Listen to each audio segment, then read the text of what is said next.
objetivo e não entendi nada. Fiquei arrasado. Meu plano estaria arruinado. Então eu pensei, quem mais gostaria de ter um poder desses em suas mãos? Daí resolvi deixar toda a sua criatividade trabalhar. E você me trouxe direito para o tesouro mágico. Hahaha. Agora vai passando a espada pro tio. Tenho um mundo para deixar sem água. Eu não posso deixar você fazer isso. Ah, que história é essa, Cascão? Eu pensei que nós estávamos no mesmo time, mas não estamos. Apesar de eu não gostar, eu sei o quanto a chuva é importante. Eu só queria que precisar fugir tanto dela. Mas o que você quer fazer é egoísmo. Eu não posso deixar isso acontecer. Chega, pode ir me dando esta espada agora mesmo. Nunca, não posso deixar. Aguenta firme, Cascão. Flop. Mas o que? Um guarda-chuva. Deixa eu ver este negócio aqui. Mas isso não é espada, coisa nenhuma. É só um guarda-chuva velho e nem é dos melhores. Tem certeza? É claro que eu tenho. Acha que eu não sei o que é um guarda-chuva? Cascão, vem aqui rapidinho. Corta chuva, corta chuva.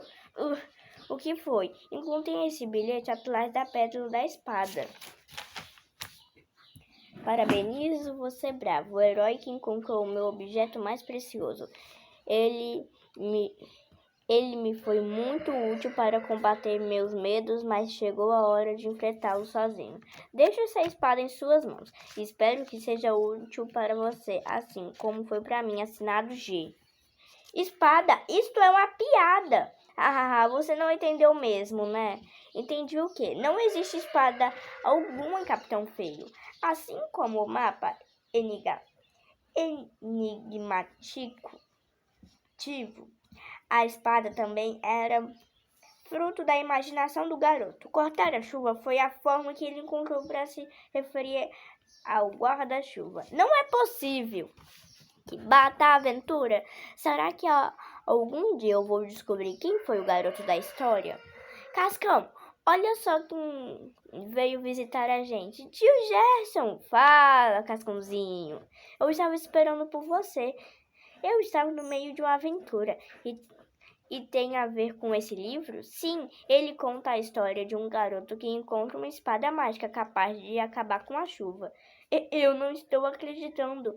É bom não acreditar mesmo. Nós fomos até o local marcado e não havia nenhuma espada. Havia um guarda-chuva, não é mesmo? Como você sabe? Acontece que quando tinha mais ou menos a sua idade, eu escrevi este livro. Devo tê-lo perdido em alguma mudança. Então, hoje era de Gerson. Exatamente, fiquei tão feliz quando ganhei aquele guarda-chuva que resolvi escrever uma história mágica sobre ele. Uau, então foi isso? Eu tinha medo de chuva, assim como você, mas aquele guarda-chuva fazia eu me sentir um verdadeiro herói. Não somos parecidos só pela medo da chuva, não é? E sou orgulhoso decifrado o meu mapa. Mas afinal, onde está o guarda-chuva? A gente deixou ele no mesmo lugar. Não queria que o próximo aventureiro se decepcionasse ao resolver os enigmas do mapa. Excelente ideia, sobrinho. Então, o que me diz, Chaveco? É uma espada que pode controlar a chuva. Eu não sei não. Onde você achou esse mapa mesmo? Fim.